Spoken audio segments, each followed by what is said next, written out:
Am I the a-hole for breaking up with my girlfriend after she said my vulnerability made her feel unsafe? I'm 28 and had been dating my girlfriend 26 for about a year and some change. I really thought we were on the same page. We had a great connection and genuinely enjoyed each other's company. But over the past month, I started noticing something just a little off in the relationship. I don't know how else to describe it, just a weird vibe.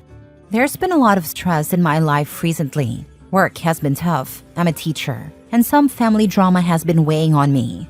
I'm usually the type to keep my problems to myself, but I've been making an effort to open up because I don't want to live that way anymore.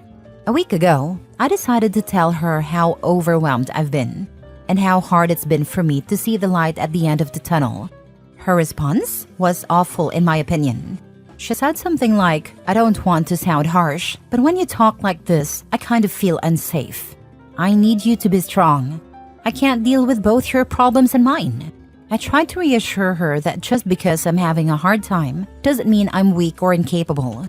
I explained that being honest about my struggles was part of trusting her and that it took a lot for me to open up.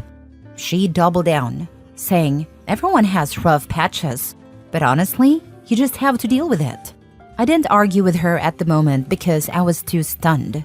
But the more I thought about it, the worse it felt. I realized I don't want to be in a relationship where I have to bottle up my feelings just to fit into her idea of a strong man. That's not who I am, and it's not who I want to be. So last night, I ended things. She was really upset and accused me of throwing away a good relationship over a misunderstanding. She claimed I was punishing her for being honest. Now, some of my friends think I might have overreacted, but I really don't think I did. Now for the top comments. Nope, you didn't overreact. She wants. Who knows what she wants? But she clearly doesn't want a relationship with a true partner. Don't go back to her. Find someone who sees the strength in your vulnerability, a partner who listens, comforts, and encourages you, not someone who criticizes you and politely tells you to shut up. You deserve better. Let her go. Yes, that's exactly it. Imagine being in a relationship where you can't even share your feelings with your partner or spouse. I wonder if she applies the same logic to herself. Does she think she's not allowed to share her feelings either? Maybe it's an upbringing thing. And this is exactly why guys don't fully open up. Not the a-hole. Some of us care and will listen though. It's a give and take. Not all girlfriends are like that. I'm certainly not.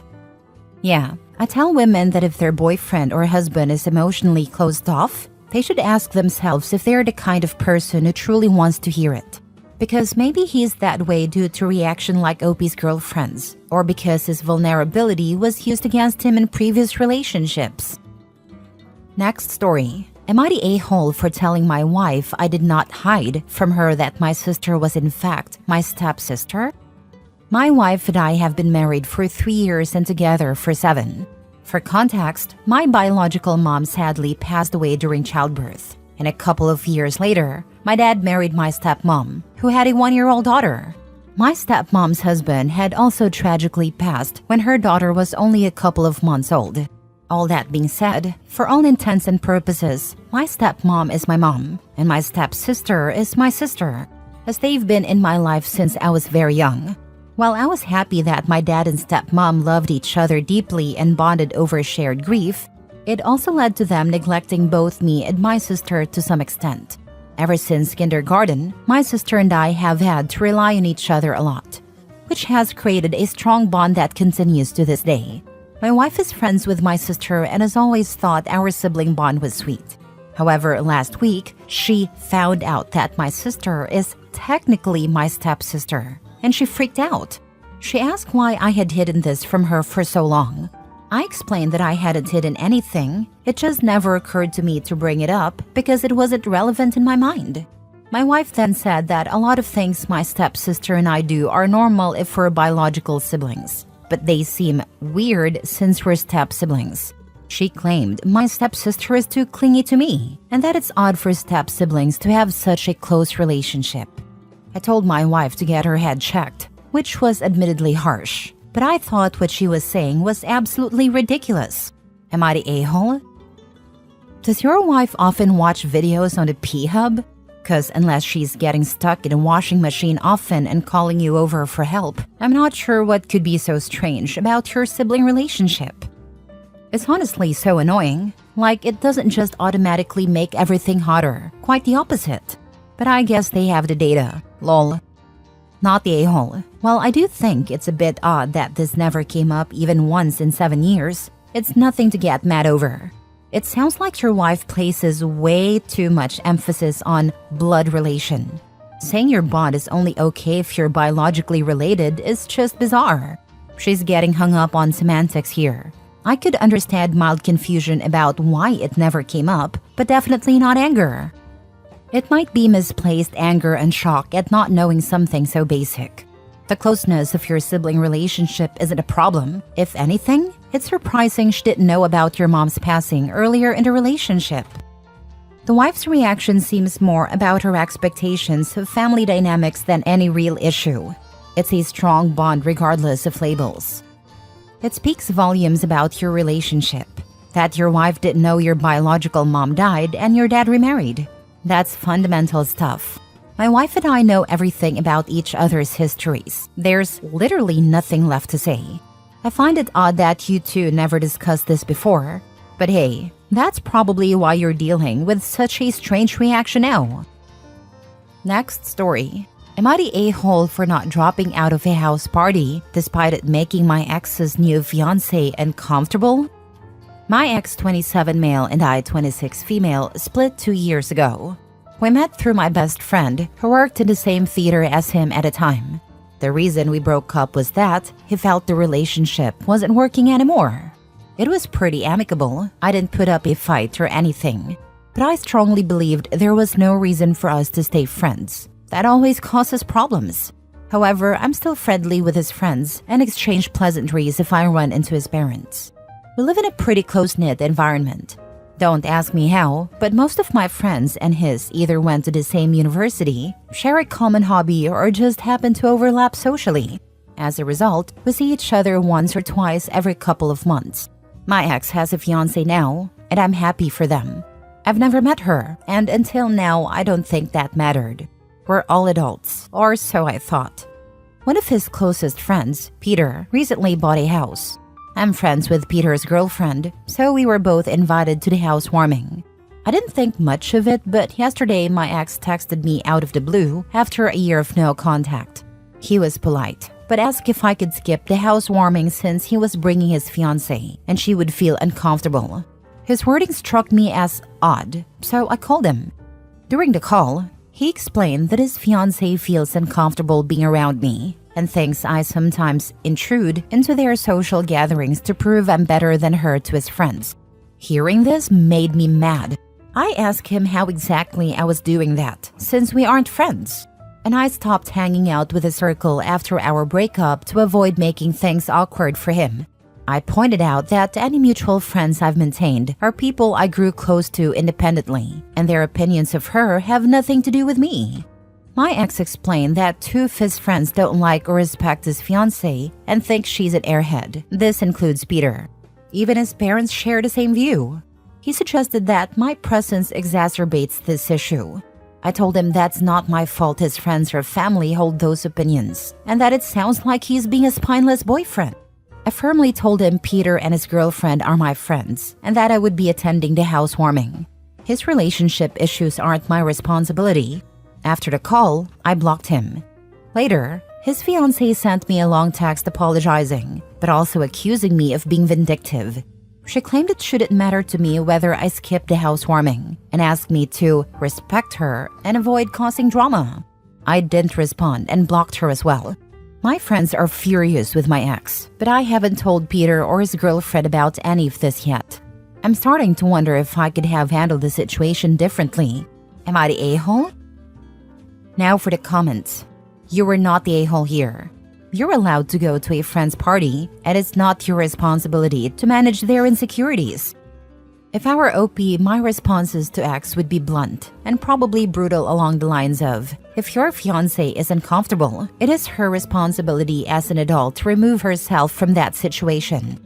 Considering first of all that she did not do that, and secondly, Thought it was okay to have you call your ex and demand she nags on an accepted invite? I am beginning to get why your friends do not like her.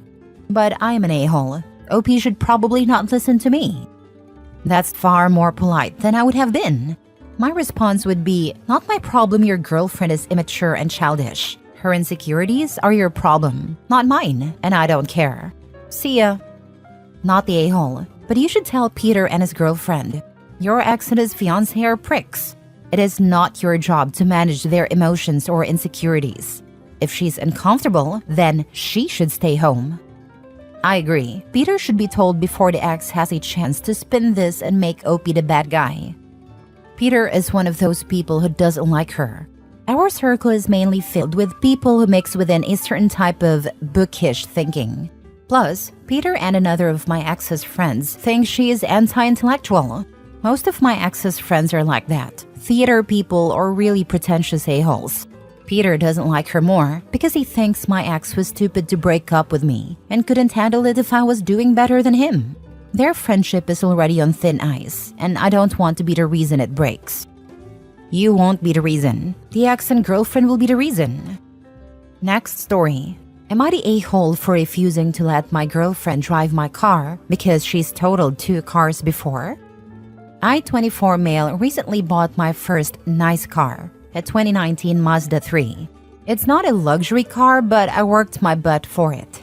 I saved for years, drove beaters while working 2 jobs, and finally getting this car felt like a reward for all my hard work.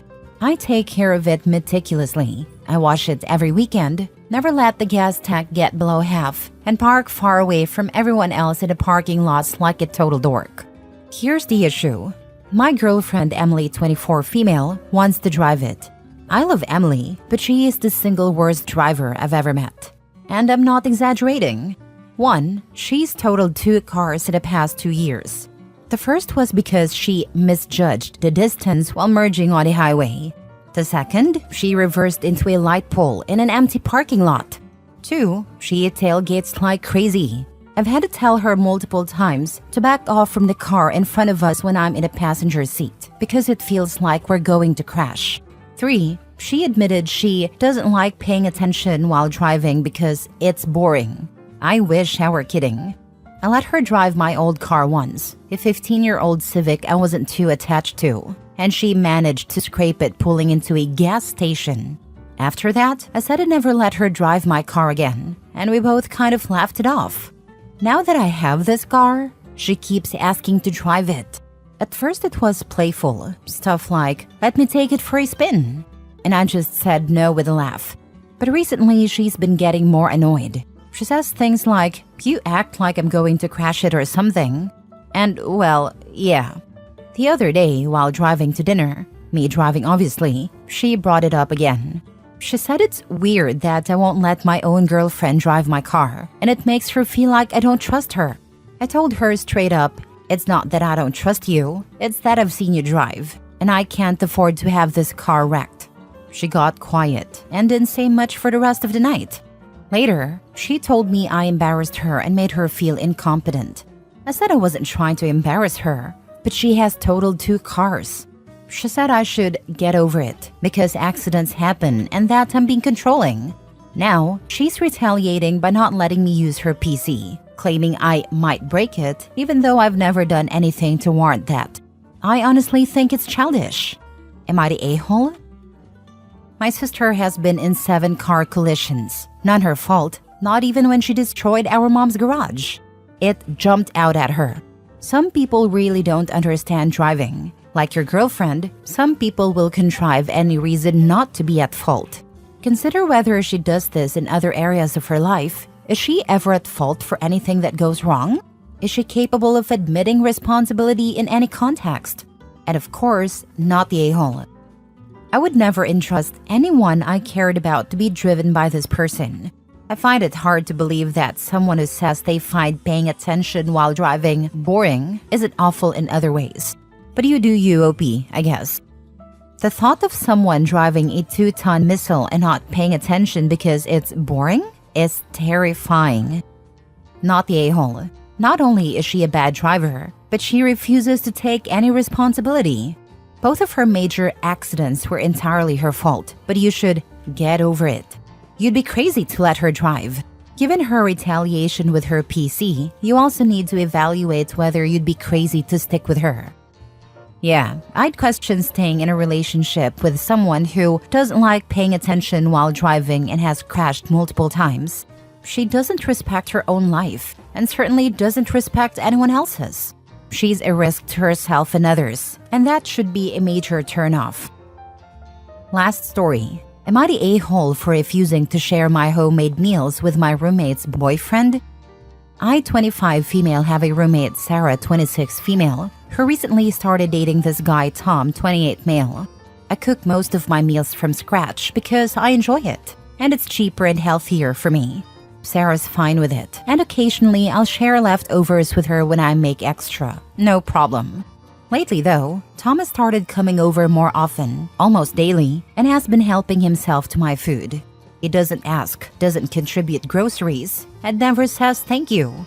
At first I didn't say anything because I didn't want to be rude, but last week I came home to find he'd eaten an entire portion of food I'd prepped for my next day's lunch. I finally confronted Sarah about it and told her I didn't appreciate Tom eating my food. She brushed it off, saying he's just comfortable here and that it's not a big deal. I told her it is a big deal because I budget and plan my meals. And if he's eating my food, it throws everything off. I made it clear I wouldn't be sharing anymore and asked her to let Tom know. Fast forward to yesterday, I made a pot of chili and Tom came over while I was out. When I got back, a big chunk of it was gone. I was furious and told Sarah this was exactly what I was talking about, and it needed to stop. Sarah said I was overreacting and called me stingy for not sharing food when it's just a couple of bites. Spoiler, it's not. I told her I'm not her boyfriend's chef and that I don't owe him free meals. Now things are tense, and Sarah's acting like I'm the bad guy. Tom hasn't said anything directly, but I can tell Sarah told him because he's been giving me the cold shoulder. I'm starting to feel guilty, but I don't think I'm wrong for wanting boundaries here. Am I the a-hole? Not the a-hole, period. Tom sounds like an a-hole and a mooch. You should tell Tom directly that he needs to stop eating someone else's food. You've done nothing wrong. Don't let Tom or Sarah quietly act superior. Confront them both together and tell them exactly what you've laid out here. Expect him to behave like a grown adult and stop stealing food. Sounds like Tom needs to stop being in the apartment at all. You live there and pay rent. He doesn't. If he's making you uncomfortable, he's got to go. First, stop worrying about being rude. You need to be rude. You need to tell Tom to stop being a damn mooch and that he owes you X for the food he's already stolen from you. Do not back down from this. Way too many women are raised to always be nice and don't be rude and don't make waves. Yeah, that's BS. Stand up for yourself in no uncertain terms. He's not a mooch, he's a thief. Mooches at least ask.